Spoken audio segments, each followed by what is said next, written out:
Legendre's of اسلام کے ناظرین، نبی کریم صلی اللہ علیہ وسلم نے قیامت سے پہلے والے آخری رمضان المبارک کی کچھ نشانیاں بیان فرمائی ہیں۔ وہ نشانیاں آج کے اس جدید دور میں پوری ہوتی دکھائی دے رہی ہیں۔ کیا 2024 کا رمضان المبارک آخری رمضان المبارک ہے؟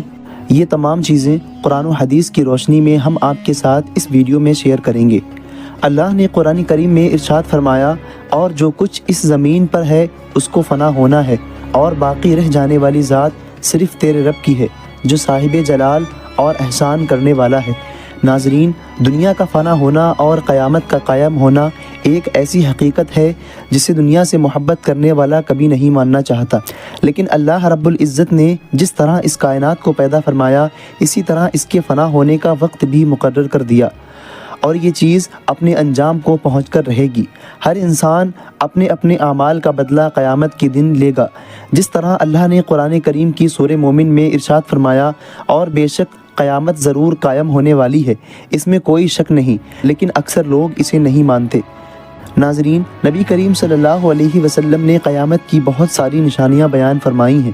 آج کی اس ویڈیو میں جو نشانیاں ہم آپ کو بتانے جا رہے ہیں، اس کا جاننا ہر مسلمان کے لیے بہت ضروری ہے۔ اس نشانی کا تعلق آج کے اس جدید دور میں ظاہر ہوتا دکھائی دے رہا ہے۔ قیامت حقیقی طور پر اس دنیا کی تباہی کا نام ہے۔ قیامت کس طرح قائم ہوگی، اس کو لے کر مختلف سائنسداں الگ الگ نظریات پیش کرتے ہیں۔ کوئی سائنسداں یہ کہتا ہے کہ سورج کا ایندھن ختم ہونے کی وجہ سے زمین پر قیامت آ جائے گی، اور کسی سائنسداں کا یہ دعویٰ ہے کہ زمین پر بلیک ہول کی وجہ سے قیامت برپا ہوگی۔ لیکن یہ بات تو طے ہے، جس کی ابتدا ہوئی ہو اس کا اختتام بھی ہونا ہے۔ جس طرح اس کائنات کو بنایا گیا، اسی طرح اس کائنات کو فنا بھی ہونا ہے۔ لیکن بحیثیت مسلمان، قیامت کا قائم ہونا، روز محشر پر ایمان رکھنا ہم سب پر ضروری ہے۔ قیامت کب آئے گی اور کس طرح آئے گی، یہ باتیں اللہ رب العزت کے علاوہ کوئی نہیں جانتا، لیکن قیامت قائم ہونے سے جو نشانیاں ظاہر ہوں گی، اس کے بارے میں آج سے 1400 سال پہلے نبی کریم صلی اللہ علیہ وسلم نے اپنی امت کو بتائی تھیں۔ قیامت کی وہ نشانیاں جو نبی کریم نے اپنی امت کو بتائی تھیں، وہ زمانے کے اعتبار سے 3 درجات رکھتی ہیں۔ ان نشانیوں میں پہلا درجہ علامت بعیدہ کا ہے، جو کہ ان علامات پر مشتمل ہے جو قیامت سے پہلے ظاہر ہوں گی۔ دوسرا درجہ علامات صغریٰ کا ہے، اور تیسرا درجہ علامات کبریٰ کہلاتا ہے۔ ناظرین، یہ وہ نشانیاں ہوں گی جو قیامت کے بالکل قریب ظاہر ہوں گی، جس سے یہ بات بالکل واضح طور پر ثابت ہو جائے گی کہ اب قیامت بالکل قریب آ چکی ہے۔ قیامت سے پہلے آنے والا رمضان بھی انہی نشانیوں میں سے ایک نشانی ہے۔ حضرت انس رضی اللہ تعالیٰ عنہ بیان فرماتے ہیں کہ رسول پاک صلی اللہ علیہ وسلم نے فرمایا کہ قیامت جب تک قائم نہ ہوگی کہ جب تک زمانے آپس میں قریب نہ ہو جائیں گے، سال مہینوں کے برابر ہو جائیں گے، اور مہینے ہفتوں کے برابر، اور ہفتے دن کے برابر، دن گھنٹوں کے برابر ہو جائیں گے۔ ایک گھنٹہ اس طرح گزرے گا کہ جیسے کوئی بجلی کڑکی ہو۔ ناظرین، نبی پاک صلی اللہ علیہ وسلم نے آنے والے آخری رمضان کے بارے میں ارشاد فرمایا کہ یہ رمضان المبارک انسانوں پر آنے والا آخری رمضان ہوگا، جس کے بعد یہ بابرکت مہینہ پھر کبھی نہ آئے گا، جس کے بعد اس زمانے پر بسنے والی تمام مخلوقات 1 سال کے اندر اندر ختم کر دی جائے گی۔ حضرت نعیم بن حماد رضی اللہ تعالیٰ عنہ نے روایت کی کہ رسول اللہ صلی اللہ علیہ وسلم نے ارشاد فرمایا کہ قیامت سے پہلے ایک ایسا رمضان آئے گا جس میں لوگوں کو ایک زوردار آواز سنائی دے گی۔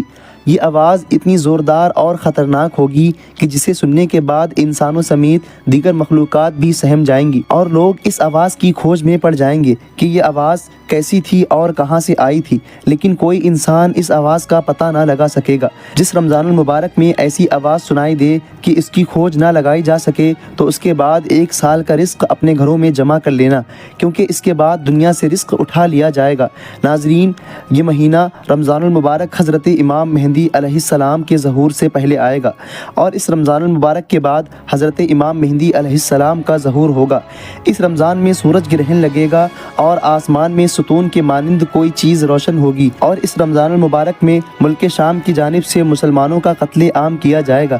جب رسول اللہ صلی اللہ علیہ وسلم نے فرمایا اس رمضان میں ایک زوردار اور زبردست آواز آئے گی، تو صحابہ کرام نے عرض کی رسول اللہ، یہ رمضان المبارک کے اول حصے میں آئے گی یا آخری یا درمیان درمیانی حصے میں۔ تو نبی پاک نے فرمایا یہ آواز نصف رمضان یعنی آدھے رمضان میں سنائی دے گی۔ جب نصف رمضان میں جمعہ کی رات ہوگی تو آسمان سے ایک زوردار آواز آئے گی جس سے 70,000 لوگ بے ہوش ہو جائیں گے اور 70,000 انسان اندھے ہو جائیں گے اور 70,000 انسان بہرے ہو جائیں گے۔ تو صحابہ کرام نے عرض کی یا رسول اللہ ہم اور آپ کی امت اس آواز سے کیسے محفوظ رہیں گے؟ تو رسول اللہ نے فرمایا کہ اس وقت اپنے گھروں میں رہیں اور سجدوں میں گر کر اللہ سے پناہ مانگے اور زور زور سے تکبیریں کہیں، اللہ اسے محفوظ رکھے گا۔ نبی پاک نے ارشاد فرمایا اس آواز کے بعد ایک اور آواز ظاہر ہوگی، پہلی آواز حضرت جبرائیل علیہ السلام کی ہوگی اور دوسری آواز جو ظاہر ہوگی وہ شیطان کی ہوگی۔